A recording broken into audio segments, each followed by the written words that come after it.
Hello, and today, it's me, and today I'm going to be doing The Land of Stories, The Wishing Spell, by Colfer. So you don't have to see it, you just have to see the audio. So as you can see, it's a map. You can actually buy it at Indigo or anything. It's by Colfer, so you can just search it up. You can't really see it because it's like a different one, but okay. The Land of Stories, The Wishing Spell, by Colfer. Progulu. The Queen's Visit. The dungeon was a miserable place. Light was sacred and flickered from the torches bolted to the stone walls. Full smelling water dripped inside from the moat circling the palace above. Large rats chased each other across the floor, searching for food. This was no place for a queen. It was just past midnight, and all was except for the occasional rustle of chain throughout the heavy silence of a single set of footsteps echoed through the halls as someone climbed down the spiral steps into the dungeon. A young woman emerged down the steps dressed head to toe in a long emerald cloak. She cautiously made her way past the rows of cells, sparkling the interest of the prisoners inside. With every step she took, her pace became slower and slower, and her heart beat faster and faster. The prisoners were arranged according to crime. The deeper she walked into the dungeon, the crueler and more dangerous the criminals became.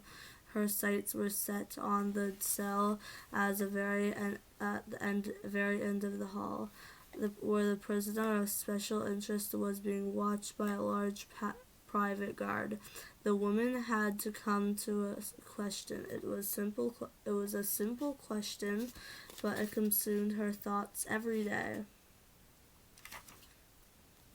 Kept her lying awake from most nights, and was the only thing she dreamed about with the little sleep she managed.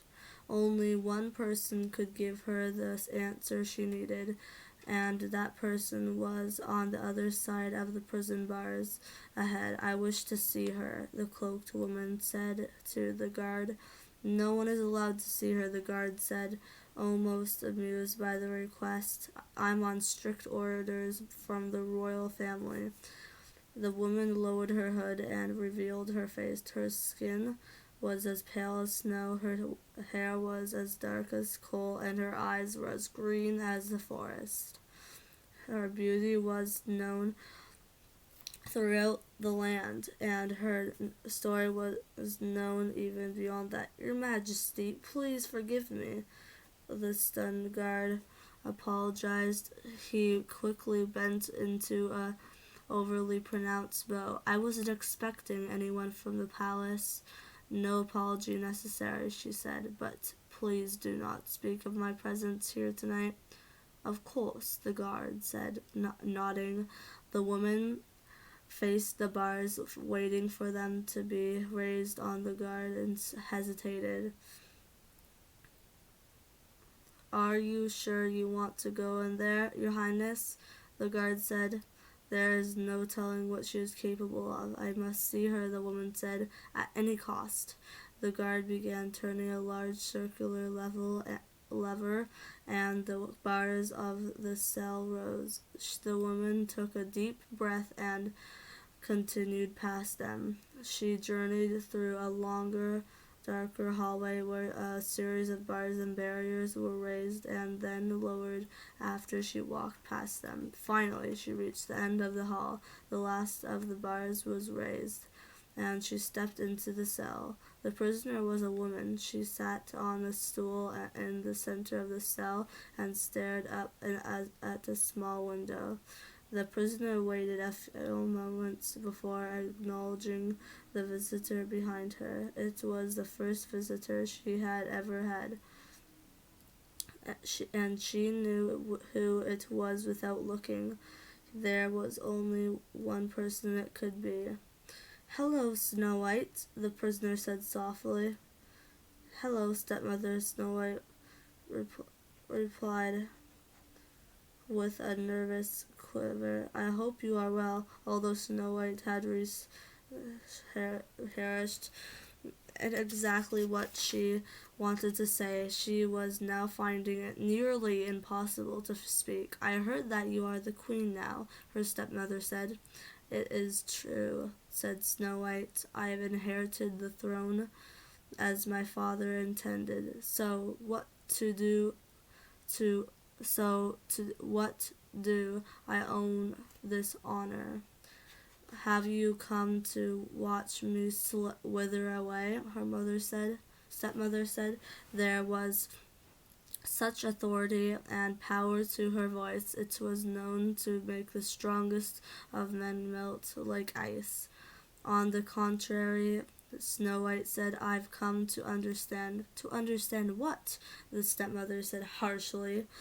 "Why?" Snow White hesitated. "Why did you do what you did?"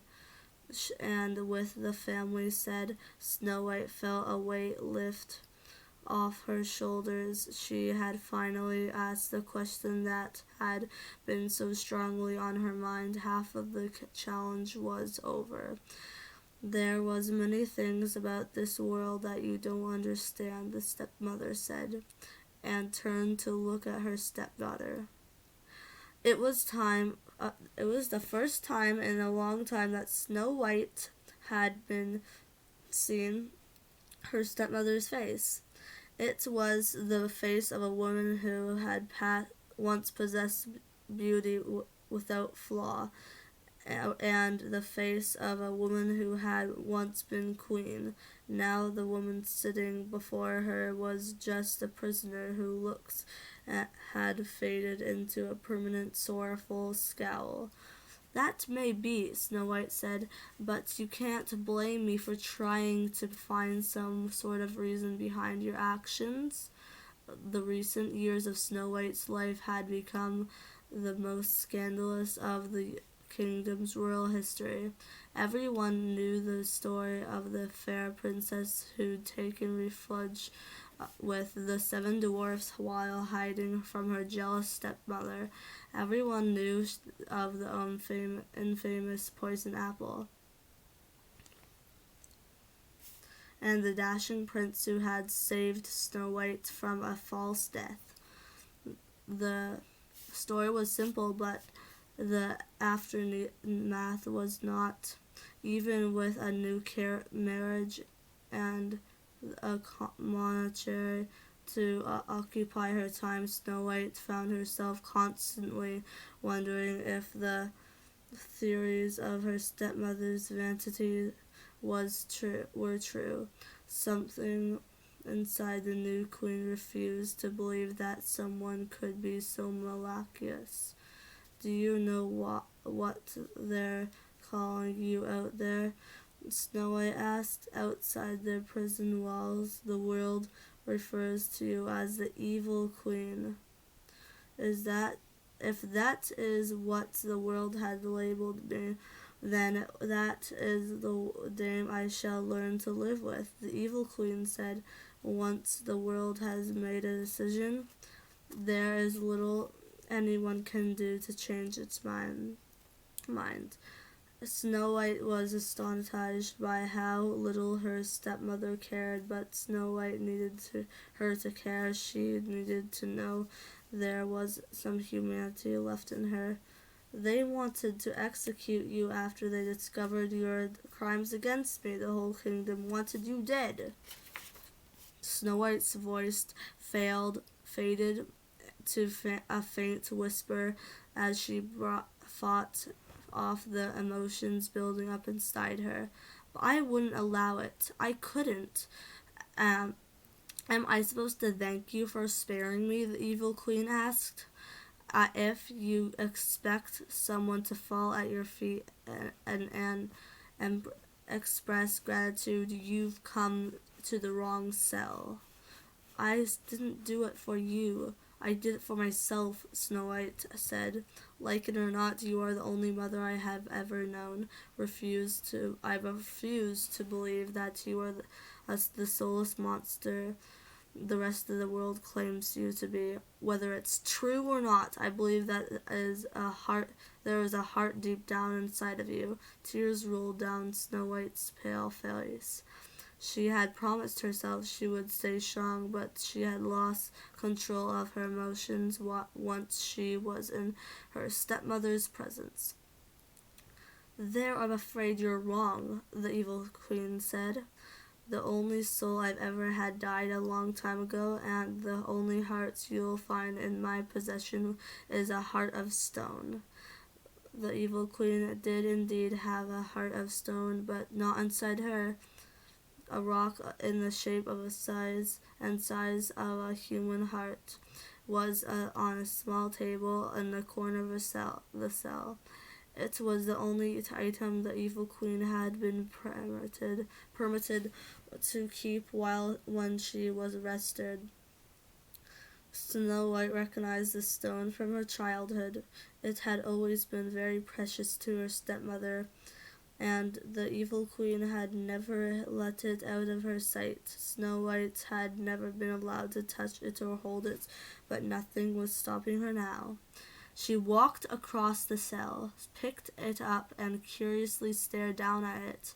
I brought back so many memories, all the neglect and sadness her stepmother had caused her as a child rushed through her. All my life I've only wanted one thing, Snow White said, your love when I was a girl. I used to spend hours hiding in the palace, just hoping you would notice I was missing, but you never did. You spent days in your chambers with your mirrors and your skin creams and this stone. You spent more time with strangers with anti-aging methods than you did with your own daughter. But why? The evil queen did not answer. You tried to kill me 4 times. 3